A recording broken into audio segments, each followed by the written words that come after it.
chúng ta chỉ biết cảm tạ Chúa và dâng lên lời ngợi khen Ngài mà thôi. Có lời Chúa phán trong Thi Thiên 96 câu 7 câu 8 rằng: hỡi các họ hàng của muôn dân, đáng tôn vinh hiển và năng lực cho Đức Giê-hô-va, hãy tôn vinh xứng đáng cho Đức Giê-hô-va, hãy đem lễ vật mà vào trong hành lang Ngài. Đây là lời Chúa phán cho tự dân của Ngài từ đời xưa đến nay. Chúng ta cảm tạ Chúa vì chúng ta cũng được Ngài chọn, cũng được Ngài kêu gọi để thuộc về một dân thánh của Ngài. Để tỏ lòng biết ơn Chúa, xin mời hội thánh cùng hòa lòng tôn vinh Chúa thánh ca số 383, tiếng thánh ca trên đây 228. Chúng ta thờ phượng Chúa qua việc dân hiến. Mời hội thánh cùng tôn vinh Chúa bài thánh ca 383.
về bác về chắc chinh về sức xua ít cô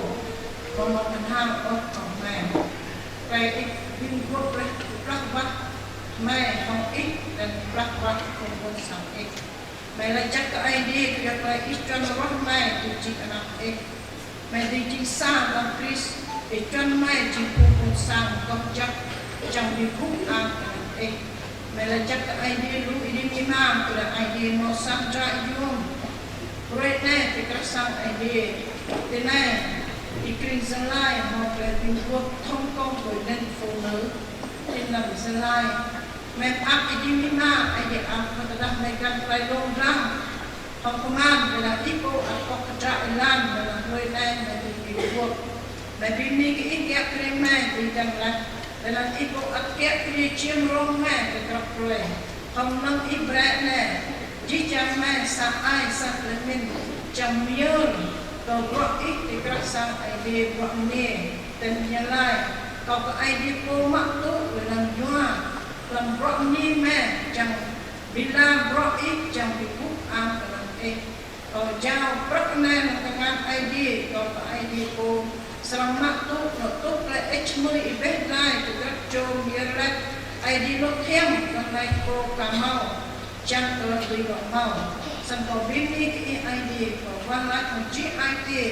có miêu bắc này có miêu gấp trong mai làm công an ai đi cô kẹt liệt tất cả có ai lúc biết tông men làm chi môn đi luôn vì mặc tu về pháp về chân chân mang ai đi vì ní cái ai đi có quan lại có năng phản đi như Jesus Christ xin mời tất cả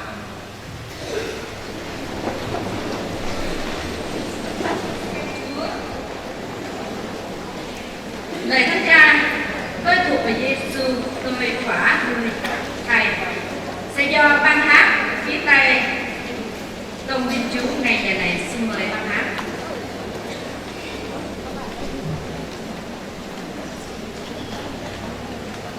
Hãy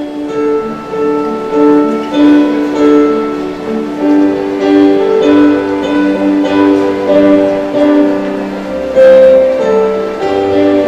để không bỏ lỡ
lời Chúa trong Ma-thi-ơ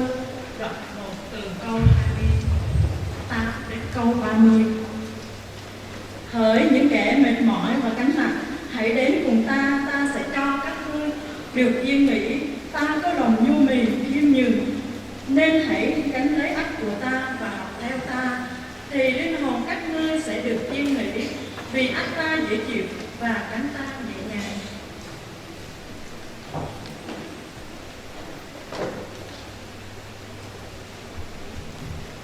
Xin mời có thể hội thánh đầu ngồi. Chúng ta còn có một bài công vinh Chúa. Chúa nói rằng trong cái tháng vừa rồi, hãy học theo ta. Chúng ta sẽ được nghe